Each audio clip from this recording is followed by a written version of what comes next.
Hey, hi, I'm Rob Tercek, and today I'm going to share with you my thoughts about how artificial intelligence is going to affect cinematic storytelling and the way we tell stories in movies and TV shows.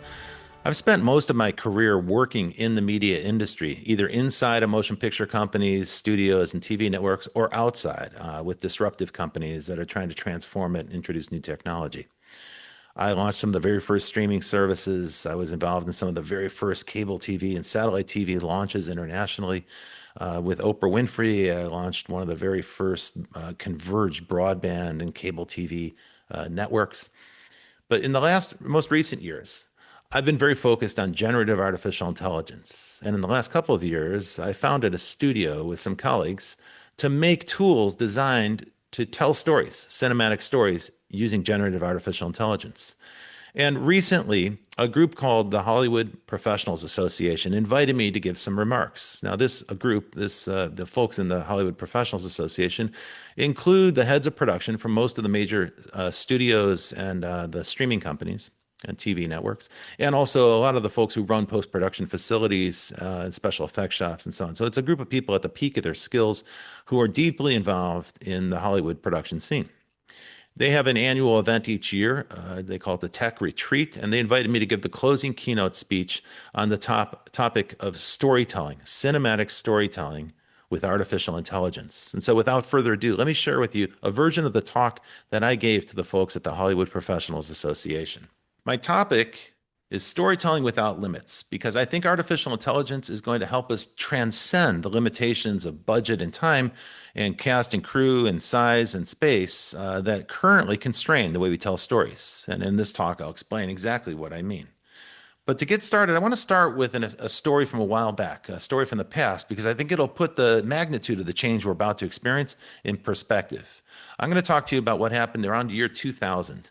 At that point, I was the head of digital media at Sony Pictures. I loved that job, but I left there to join a startup company that I thought was so exciting, a company called Packet Video. It was the very first company in the world to put streaming video on mobile devices. We could literally stream video over the air to a mobile phone. Now, today, that's quite commonplace, but back in 2000, that was novel. It was unexpected, and some people thought it was preposterous. My colleagues in the TV industry thought it was insane, and they told me so. And they weren't wrong, because at the time, the devices weren't great. The devices pictured here were the most state-of-the-art phones that were available at the time. As you can see, it's a very small screen. The networks weren't very fast. There were no broadband in mobile at that point, and so forth. So I understood where they were coming from, but I knew one thing that the media company folks did not know. You see, Packet Video had attracted investment from the major semiconductor companies like Intel and Texas Instruments, and these companies cared deeply about adding video capability to mobile phones because they knew it was going to spur take up and demand for more chips. And so they were fostering us. And to build those chips, we had to integrate our software into their semiconductors. So we had great insight into the semiconductor roadmaps. We knew what was coming. And that's why I knew that in a matter of time, there were going to be a new generation of phones that we would call smartphones. And I knew that many years before they became available. But here we are in 2025, 2026. 95% of the people who watch television have a smartphone, either in hand or nearby while they're watching TV.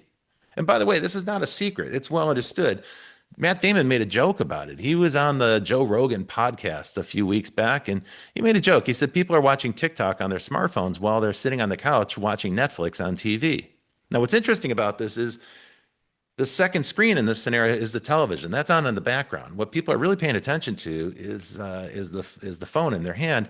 And in fact, Netflix is aware of this. They've already given instruction to screenwriters to change the dialogue, to make the dialogue a little bit more expositive so that people who aren't watching, who are looking at their phone, can hear what's happening in the show while they're distracted by their phone. That's not necessarily great for the TV industry, but that's where we are. That's where things stand. So in just a short period of time, we've shifted our habits completely away from the big screen to the little screen in your hand. The big beneficiary of this transformation has been YouTube, not Netflix, not necessarily TikTok, though they've benefited massively. The biggest winner by far has been YouTube. Now, my colleagues in the TV industry tend to look down on YouTube. Sometimes they dismiss YouTube as web junk. They don't really think of it in the same category as TV. It's measured differently as well. But I think those folks should look a little closer, because in recent years, Netflix has surpassed broadcast and cable TV in terms of revenue and audience reach and time spent viewing. That's not all. On every device in the world, YouTube is the number one streaming video app, and that includes the smart TV in your living room. A lot of people think the number one streaming service is Netflix or maybe Disney Plus, but they're wrong about that. In every country in the world, YouTube is the number one streaming service. And one of the secrets to YouTube's success is that they tap the power of the smartphone in the hands of the audience. And they allow those people to upload video. They get a ton of video for free. In fact, they get more than 600 hours of content uploaded from their fans and their audience every minute of the day. And what that means is that in a single afternoon, YouTube has more video uploaded to it for free than all the TV companies, all the broadcasting and cable companies, and all the motion picture studios in the world combined can produce in an entire year. Now, the video that's produced for YouTube is candidly cheap, it's done fast. It's kind of authentic because it's handmade, it's homemade, and that's quite obvious in the way it's edited and produced. But the main thing I want to point out here is it's really weird. A lot of the video on YouTube is just extremely weird. It would not fit in the categories that we're familiar with in television. For instance, there's a whole channel devoted to unpacking and unboxing Kinder chocolate eggs. There are other channels that are full of how-to videos that teach you how to do things like make an unboxing video. And don't forget, every week, hundreds of millions of people will spend hours watching other people play video games. Live streaming video games is a hugely popular thing.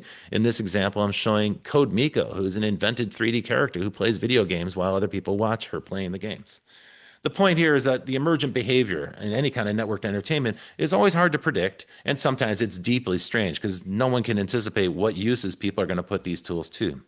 Now, at the same time, there's been a big transformation in the television industry. And so I want to spend a little bit more time talking about what happened in TV in the last 25 years.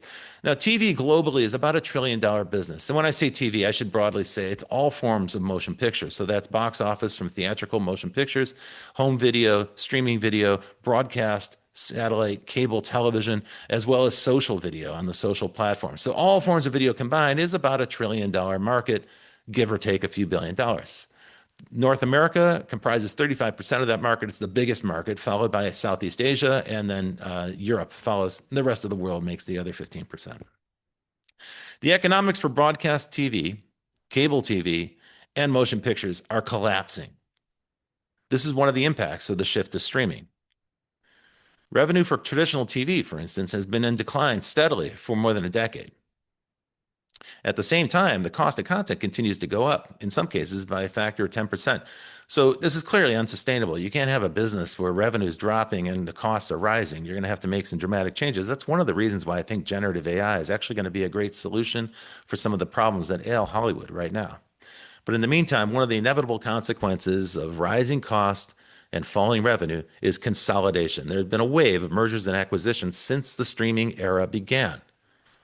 So we've seen big 6 motion picture companies consolidate down to 4, and now with the acquisition of Warner Brothers by either Netflix or probably Paramount Global, when the dust settles on that acquisition, we might be left with 3 major studio companies.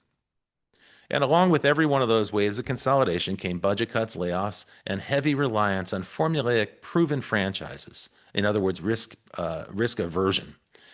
This is not necessarily good for storytelling. So the current trends in the traditional TV business, I don't think they favor good storytelling or creative risk-taking. So those are some of the impacts of the digitization of distribution, the advent of streaming. And effectively what happened is the motion picture business was hesitant to get into streaming. They found reasons to delay. That left a lane open for other people to try to use streaming video, and other platforms like YouTube and Netflix arose to fill that gap and to satisfy that demand. And what we saw is a total transformation of the industry as a result. That's the history of the distribution, of the digitization of distribution. And as you can see, it played out over a period of 25 years. So it takes quite a while for the effects of this, and we're still dealing with the after effects of that. Now I want to shift your focus to the digitization of creation, which is what I think is going to happen. Generative AI is going to digitize the creative process, and in many cases, it will automate some of the grunt work in the creative process. As you can see from these pictures, it's quite obvious that the generative AI is going to lead us into some very strange places and some very weird storytelling. You can also see that the quality of the tools has gotten quite good. Some people have an outdated notion that the quality of generative AI is bad, but it improves very rapidly on a weekly or monthly basis. So you have to check in constantly to see the improvements that are happening.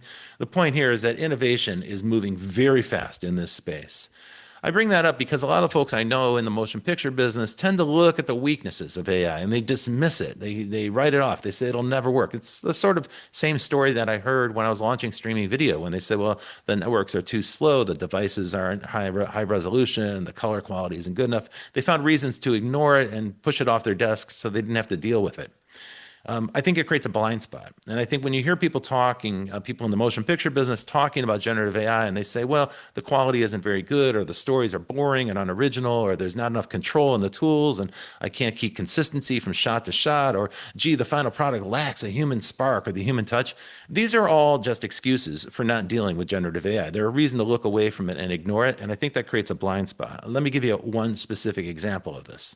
Recently, Ben Affleck spoke out about generative AI. He was actually on that same podcast, that Joe Rogan podcast that Matt Damon was on, that I mentioned a moment ago. And Matt, Ben was asked a question about what he thought about generative AI. Well, he has a lot to say. He has many, many thoughts. He's got a lot of opinions about generative AI and mostly dismissive. He dismissed it in two ways on this show.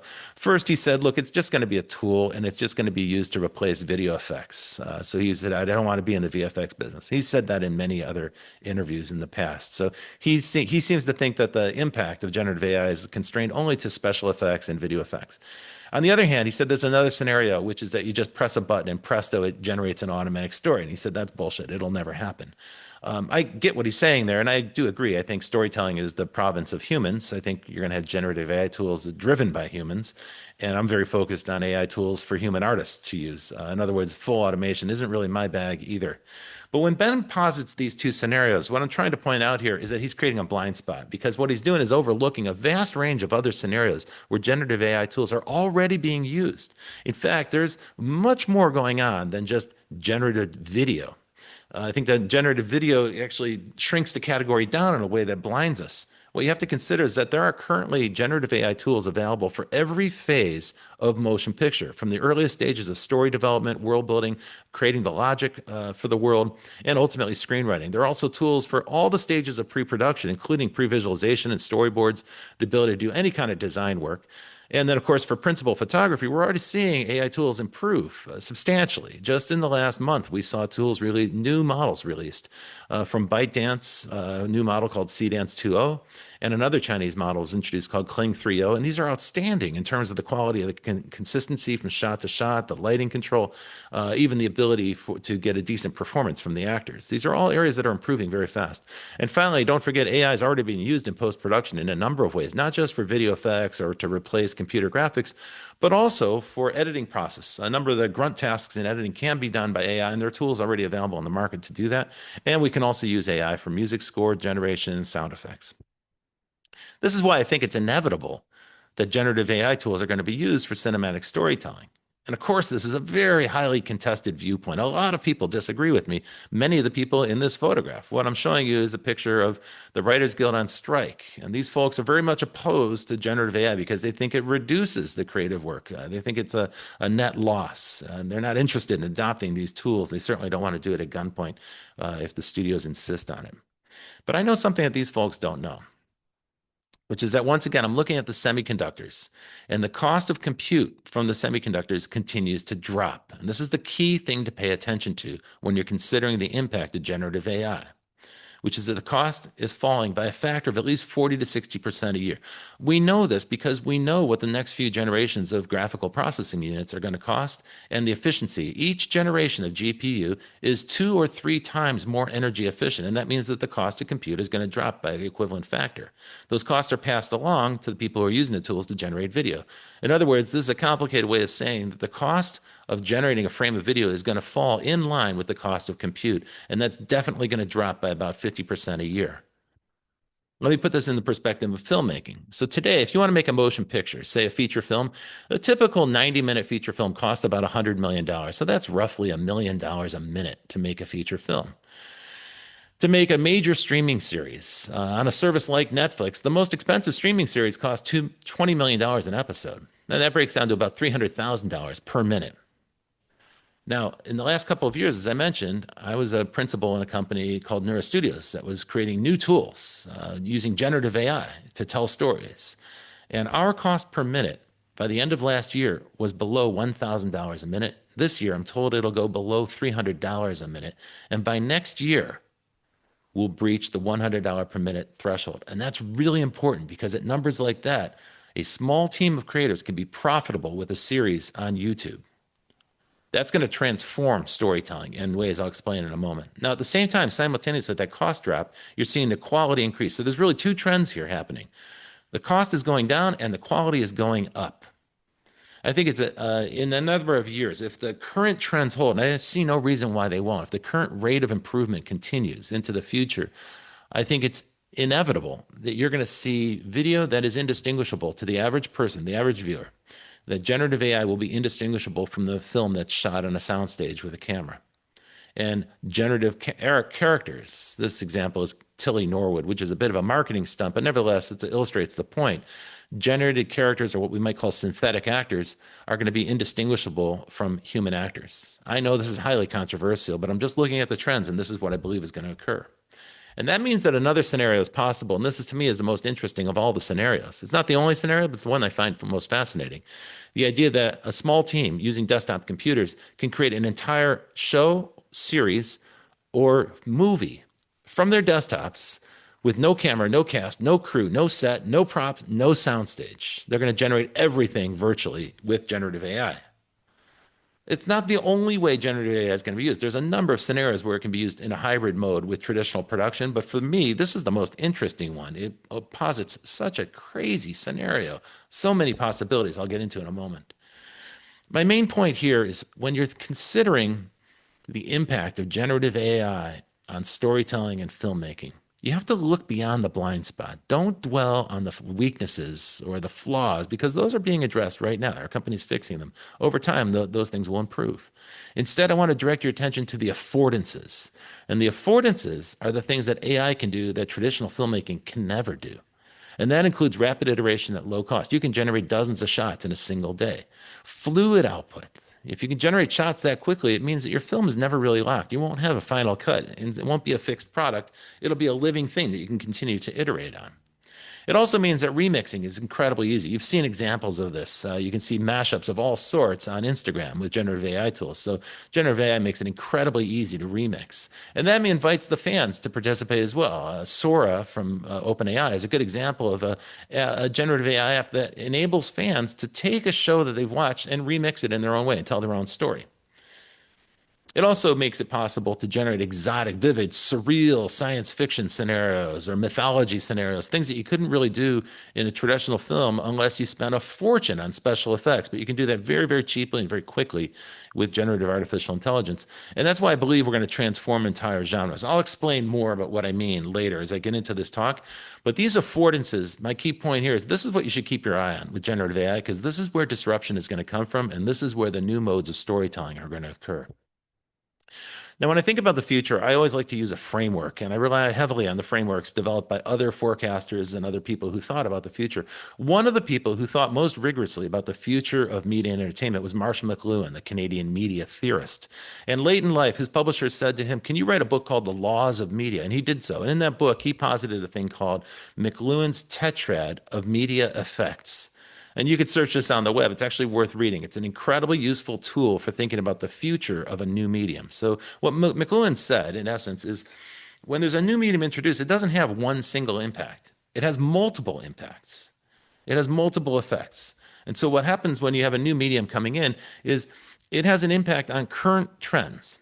These are trends that we can all observe, trends that we're all familiar with. And he said there's 4 predictable ways it's going to impact those trends. Some trends, the new medium is going to enhance or intensify or accelerate, but other trends, pushed to an extreme, it will reverse. It'll make them go in the opposite direction. And on the other axis, a new medium will render certain practices or trends today obsolete. It'll make them out of date at the same time as it revives something that's currently obsolete and makes it relevant again. So this is McLuhan's tetrad, and we can apply this to cinematic AI by thinking of it this way. So here's my formula, my forecast for the future. I believe that cinematic AI is going to render obsolete the current linear filmmaking process. I think it's going to enhance fragmentation. It's going to accelerate and intensify fragmentation, which is already here. It's already present. It's going to intensify that process. That sounds bad, but I think it'll actually be good. It's also going to revive the idea of remixing and creative reuse, which currently is frowned upon. And finally, I think it's going to reverse industry consolidation, that trend that I spoke about a moment ago. Let's unpack these one by one. I'm going to start with the very first one. Cinematic AI is going to render obsolete the linear filmmaking process. Today, filmmaking is based on a 20th century idea invented by Henry Ford in the auto factory, which is the assembly line. The idea that you have a bunch of people who have specialized skills and they're working on a single project and it moves along through a process. Now, 100 years ago, this is what an auto body factory looked like. A bunch of men, a lot of heavy equipment, and this is what an auto factory plant looks like today. Fully automated, fully robotized. This is the body plant. Now, the finishing plant still has human workers in it. Don't get me wrong, but in the auto body plants around the world, in every auto factory around the world, you don't see human workers welding anymore. Robots are doing that work, and they move so quickly, as you can see in the bottom left of the screen here, that you really can't have human workers working alongside them because they might get injured. Those robots move too fast. That's why they put these robots in cages to keep the humans out. So that's 100 years of progress in the auto assembly line. Now let's look at the motion picture business. In the 1920s, the movie studios started to adopt that assembly line process. And here you can see a picture from a movie set 100 years ago. And as you can see, it's a lot of people and a lot of equipment, right? Well, now here it is today. Here's what a film set looks like today. The only difference is still a lot of people. There's still a lot of equipment. There's no automation. There's no robots except for maybe a motion control rig on a camera. But apart from that, generally speaking, it's still a manual process. It's still that old-fashioned assembly line process. The only thing that's really changed is instead of wearing a suit and tie, these guys are all wearing black t-shirts and workwear. And the interesting thing is that the number of workers continues to increase. In just the last decade, the average number of film members on a feature film has increased by about 50%. So we're going in the wrong direction here, away from automation towards more and more labor-intensive process. That's terrible for the economics of film that I shared with you shortly ago. I think this is happening because modern filmmaking is optimized in an outdated model, a left to right assembly line manufacturing process that was invented by Henry Ford 100 years ago, but it's been greatly modified in the auto industry, and the film industry just hasn't caught up to it yet. And the key point on this slide is that film is broken into several phases. There's an early phase of development where we go from a concept to a script. There's a second phase of pre-production. We take that script and break it down and we figure out the budget and the schedule for production, start to do that scheduling. And we also start to pre-visualize. We'll do storyboards and some concept art at that stage. Then it goes over the fence to principal photography. At this point, we're going to take the decisions that have already been made about the script and the design work and the schedule, and we're going to start to implement them. So there's a crew here that is following orders. They're executing a vision that's already been done in the first couple of stages. And when principal photography is finished, well, we throw the whole project over the fence to another group of people further down the line in post-production. So this is a classic assembly line process where the work continues down the line and it gets thrown over the fence to a different group who implements and builds on what has already been done before. But there are some real flaws in this process. The first one is that the creative process is front-loaded. Most of the creative decisions get made in the first two phases, and the rest of the project is execution. And that's where most of the people are. And most of the hiring is the very last stage of post-production. That's where most of the new hiring is happening. But these are the most creatively disenfranchised people. So they have the least impact on the story. So to me, I think the motion picture companies, where they're investing in more and more labor at the very end of the process, they're actually getting less and less creative ROI out of that investment. I think generative AI is going to transform this process entirely because instead of a left to right linear process where creative decisions are locked at each phase, you're going to have an iterative cycle based on those affordances that I mentioned just a moment ago. AI makes it possible to respin and iterate on an idea over and over again. And with non-destructive workflows, which are coming this year to artificial intelligence workflows, non-destructive workflows means that we can iterate by saving the elements of the shot that we like and iterating the parts that we don't like. So think of it as like Photoshop layers. You can save the work on the layers that you like, and you can then work on the layers that you want to change and composite the whole thing down later. Something similar is going to occur with AI tools, and that means we're going to have greater control and the ability to iterate to our heart's content. And you don't have to lock any of the decisions. Now, I want to be really clear. Eventually, yes, of course, you do have to lock because you have to get to the final picture. So eventually you have to lock on a story. But what this enables is two things that are very, very powerful that I think are misunderstood by people who are not looking at it this way. The first thing is that film will become a process. Cinematic stories will become a process. You'll be able to iterate on them forever. So it's never going to be a final cut.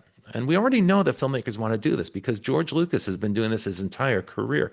He's been upgrading Star Wars stories, the early Star Wars films, with better special effects and destroying the original copies so that what's left as his legacy will be the best version he could produce in his lifetime. So we know storytellers who rely heavily on generating effects, they're going to come back to want to tell the story again and again with the best possible methodology. But there's another key point here, and this is the one I really want to emphasize. The iterative cycle means that you're going to confer tremendous creative power. You're going to unlock the creative potential of the people who are at the end of the process in post-production and the editing process. Now, anyone's ever edited a movie knows that you often end up in a situation where you're missing a shot. You wish there was like a reverse angle or cutaway or reaction shot, but they just didn't get it during production. You can't call the whole crew back. You can't call the cast back. They're already working on a new film. So you're stuck with what you got to work with. That's how it works today. But with generative AI, you'll never be stuck in that situation again. Editors will be able to generate as much as they need. In fact, if they're working on a film project that's going sideways and they know the film's going to be a turkey, they could regenerate the whole story from the post suite. That's a creative idea that is untested. It's brand new, but I think it holds tremendous promise for the future. Next idea, in the Marshall McLuhan tetrad of media effects, what does the new technology accelerate or enhance? I think it's going to enhance fragmentation. Now, that sounds bad because we've had fragmentation in the motion picture business for a long time. Fragmentation across different siloed streaming services, fragmentation across different platforms, fragmentation by genre, fragmentation by audience segment, and so forth. So there's a lot of ways to fragment. I actually think creative people are going to embrace the fragmentation and use it as a tool. And the way they're going to do that is they're going to make TV quality video using generative AI tools that is both hyper local and hyper global. Now, let me explain what I mean by that because those terms don't necessarily explain much. First, TV is mostly national. TV shows are generally produced for an audience, a national audience, usually for a TV network or streaming service that's national. There are some shows that are produced for a global audience, but there are very few of those. Today in the United States, there are about 500 scripted series in production. What's a scripted series? That's either a comedy or drama that involves a cast and a crew with a script. And these are the most expensive and complex things to produce for television. So this is the tough stuff. These are the crown jewels of television and streaming services. And there are about 500 of them in production. A few years ago, there were 600. That was peak TV. We've declined a little bit since then as budgets have been cut and production slates have been reduced. But the point I want to make here is using the economics I just said from the previous slides about generative AI, affordances, you're going to see a huge increase in the number of scripted series because the cost is going to come down so fast that the budget can be stretched to produce a lot more shows. And so I expect to see a 100x increase, probably a 1000x increase by 2030. But here's the thing, not all those shows are going to be made in America because anybody anywhere can use generative AI tools to make any show with any cast of any race or gender. That means that a teenager in a city like Mumbai or Lagos or any place else will be able to generate a TV show with characters that look and act like Californians.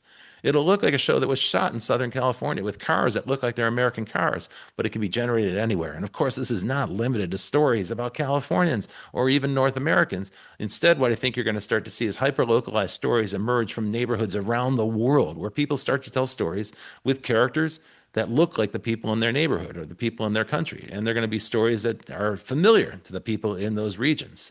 And so you're going to see a great diversity, I think, a great fragmentation of the kinds of stories that are told in scripted entertainment. Now, the same economics that drive that, of course, are going to drive a tsunami of new videos. A 1000x increase in the number of shows is a tremendous number of shows. And I might be underestimating the number of shows that are going to come. So we'll have a flood of video. Now, we already know that attention is the scarcest commodity on social media. It's highly contested. And a flood of content is going to confer tremendous power on the attention markets, the big social media platforms that already direct our attention towards advertisers and use algorithmic control to divert us, entertain us, and recommend content to us. How will content creators respond to this? Well, I think what they're going to do is embrace fragmentation as a mechanism for finding their audience. They're going to embrace fragmentation as an adaptive survival behavior that allows them to tell episodic stories that are set in persistent story worlds, kind of like Game of Thrones, if you will, or Star Wars, a familiar story told in a familiar place. But they might use a variety of cinematic styles to do so. And the whole point is they're going to embrace these things to segment the audience down to a specific group of people that they understand and can speak directly to. They're going to find their audience and connect with them. I'll give you an example from the publishing industry. We've already seen a great proliferation of books and titles being created. Fifty Shades of Grey was published in 2015. And Fifty Shades of Grey is kind of like the ultimate romance novel. Now, romance is not a new category, it's been around since the beginning of the printing press. It's a very popular and durable category. It's one of the most popular categories of book publishing. And so, Fifty Shades of Grey is your classic template of a romance story. It's the story of a young woman filled with self doubt and insecurity who falls under the spell of a rich and powerful man, and romance ensues. That book came out in 2015 and it spawned a whole series of follow up books. The same year, 2015, Sarah Moss published a book called A Court of Thorns and Roses. And this book is also a romance story, but it's in the genre called romantasy, which is a mashup of classic romance and supernatural stories. And this plot might sound very familiar. It's the plot, a story of a young woman filled with self-doubt and insecurity who falls under the spell of a rich and powerful man. But here's the twist. The rich and powerful man has supernatural powers. He is a fae or a member of the fairy class, and he has supernatural powers. And so that story spins into a whole supernatural realm. And of course, it was a tremendous success, a #1 bestseller. And Sarah Moss published a number of other books in that series. But the one I really want to pay attention to here is The Bone Witch by a Filipina author named Rin Chupeco. And this author did some twists on the classic romance formula. Yes, this is also in the category called romantasy. It's a supernatural tale. And it starts with a young woman who's filled with self-doubt and insecurity. But here's the twist. She doesn't fall under the spell of a rich and powerful guy. Instead, she discovers within herself tremendous capabilities, tremendous powers, and she uses those powers to systematically dismantle the system of oppression that keeps her and other people like her oppressed or repressed or suppressed. And that's not all. That's one twist on the classic romance formula. But this author also happens to identify as non-binary and pansexual.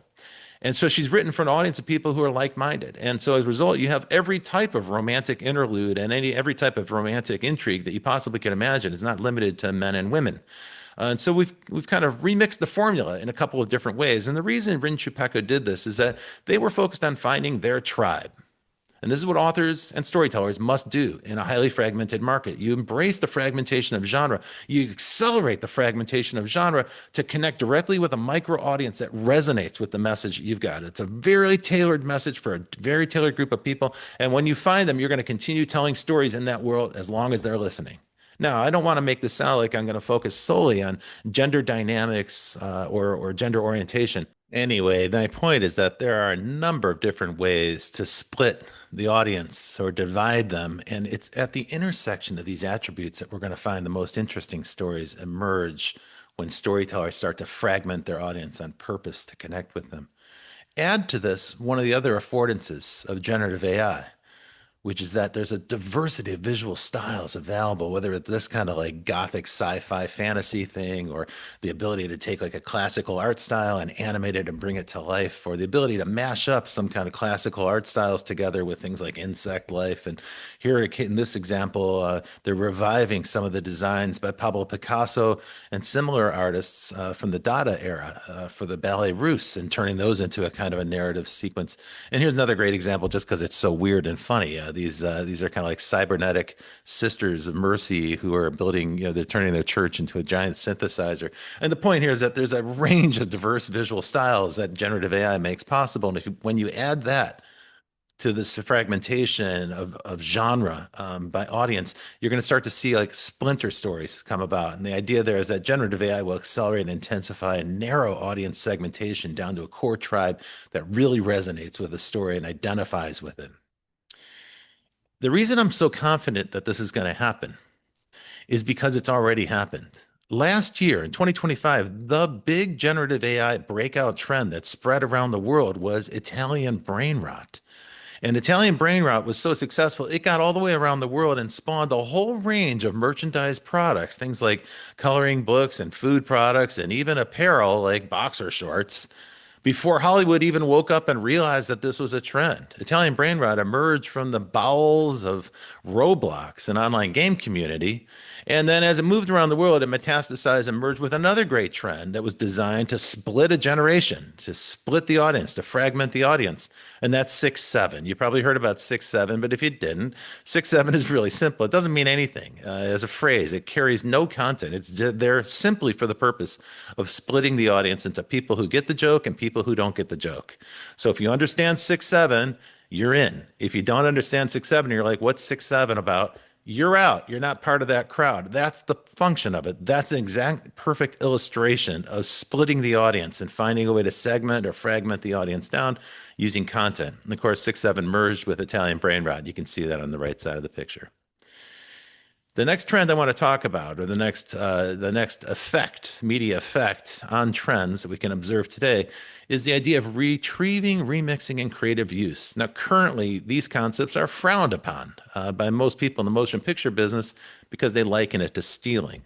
When the Writers Guild went on strike in 2023, they had a lot of funny signs on the picket lines. The very clever signs. Hey, the writers, of course they did. One of their signs was that ChatGPT is a plagiarism machine. And I laughed when I saw it. And I said to the writer who was striking, I was like, well, Hollywood is a plagiarism machine, which of course elicited a response of total intensity, fury, pushback, and denial. But I said, no, no, look, it's very clear. There's a long history of motion picture companies lifting entire storylines and characters from other films made in other parts of the world. But it's not just those examples from the studios. In fact, take a look at this list. Here is a list of some of the most successful motion picture directors in history. And every single one of them has been sued for copyright infringement. And that's not all. The list is longer than what I can display here on this screen. The point I'm trying to make is for all the noise and hoopla that you hear about generative AI companies being sued for copyright infringement, the fact is more motion picture directors have been sued for copyright infringement than all 107 lawsuits filed against generative AI companies for infringement. This is a long-standing tradition in the movie business, and I think generative AI is going to make remixing, creative reuse, great again. You can substitute any word on this list, whether it's borrowing or recycling or the negative terms like plagiarism and stealing. The point is that generative AI is going to make it easy, and it's going to reintroduce us into the vernacular of filmmaking, and I think it's going to revive filmmaking, and I'll show you exactly what I mean on the next set of slides. To do that, I have to explain how genre works. So movies and TV shows rely heavily on genre. The marketing departments of these studios and TV networks need genre to communicate in advance to audiences what the show is about. Why do people care? Why should they be interested in the show? You have to kind of tell them what box it fits in, right? So, people think about what movie they want to watch over the weekend. Some folks want to see a romantic comedy. Other folks want to see a sci-fi piece. Some people want to see a thriller. So we need genre to get audiences interested. Now, the problem is when studios and the marketing people rely too heavily on genre, well, then it descends into a cliche and they start to beat the idea to death and it gets a little bit worn out. At which point we get to another phase, which is the phase of homage. That's when some filmmakers look back at the high point of that genre fondly and they try to revive interest in it. But at the same exact moment, another group of filmmakers sees that it's actually a threadbare cliche and they turn it into a banana peel for comedy, and that's the parody. And the final phase is pastiche. And pastiche is when you reclaim that old genre and reinvent it for a future time. Now, I want to take you through an example of this on the next few slides. From 1945 to 1965, the number one genre in movies and TV was the Western. It was the most popular genre by far. In the 1960s, 8 out of the 10 most popular TV shows were Westerns. This is a very durable trend. In 1960, The Magnificent Seven was released, and many people consider this one of the finest Westerns ever made. But what a lot of people don't know is that the plot is not original. The story for The Magnificent Seven was borrowed from Japanese filmmaker Akira Kurosawa and his film The Seven Samurai, which was released in 1954, 6 years before The Magnificent Seven. So we borrowed the plot from a Japanese filmmaker. That's not the only time this has happened. In 1964, the new genre of spaghetti Western was made. And this was kind of like a revitalization of that old Western style film. But here, Italian filmmakers like Sergio Leone kind of reclaimed that tired genre, and they distilled out the essence of it. So if you think about a spaghetti Western, you'll remember those super tight close-ups that they hold for a long time of eyes, the grimace, maybe a hand about to draw a gun, or a super wide shot of three characters in a Mexican standoff who are about to shoot each other out and so on. Those are kind of the quintessential elements of the Western genre that turned into cliche and then were redeemed by filmmakers like Sergio Leone. More than 600 spaghetti Westerns were made. But the very first one, A Fistful of Dollars, which was released in 1964, was not an original story. It turns out the original plot for Fistful of Dollars was taken from none other than Akira Kurosawa, another one of his samurai films called Yojimbo. And Kurosawa took one look at Fistful of Dollars and knew he had a copyright infringement case, and he sued, and Leone settled. And later in life, Kurosawa said he was actually quite satisfied with the settlement. He got more money from A Fistful of Dollars than he got from the original film Yojimbo. And later, this story was remade with permission and consent as Last Man Standing with Bruce Willis. The point is, we keep telling the same stories over and over again and reclaiming them. That's a habit in the Hollywood business. Nothing epitomizes this better than Star Wars. And of course, Star Wars does draw on the Western lexicon. The whole character of Han Solo was inspired by those Western characters. It's a bit of a callback to Western characters. But when we think about Star Wars and borrowing, what we tend to think about most is the book Dune by Frank Herbert. And there's a reason for this. Frank Herbert and his advisors took a close look at Star Wars when it came out, and they concluded that there were nearly 100 points of substantial similarity, and that was sufficient for them to generate a lawsuit. However, they did not file a copyright lawsuit because on further contemplation, they realized that both Dune and Star Wars draw heavily from the work of Joe Campbell and the monomyth and some previous works of fantasy like Lord of the Rings. Now, Star Wars drew on lots of other things besides. It drew on Flash Gordon and World War II fighter pilot films like 12 O'Clock High and, of course, the Western The Searchers. But the most important thing that George Lucas borrowed from when he started Star Wars in the first film was the plot, which was lifted from none other than Japanese director Akira Kurosawa. Again, another film called The Hidden Fortress. So you're starting to see a pattern here. And the question I have to ask is this homage? Or is this stealing? Or is it a very blurry gray zone in between those two things? Now, when we do this enough times, it becomes so self-referential that it descends into parody. It becomes comic. Even the audience starts to see the outworn tropes of a genre that's been beaten to death. That's why when Disney made so many action hero movies based on the Marvel comic line, that they kind of set themselves up for a parody, and then they actually did a really profoundly great job of parodying themselves with Deadpool. But that was because they had beaten the genre to death before that.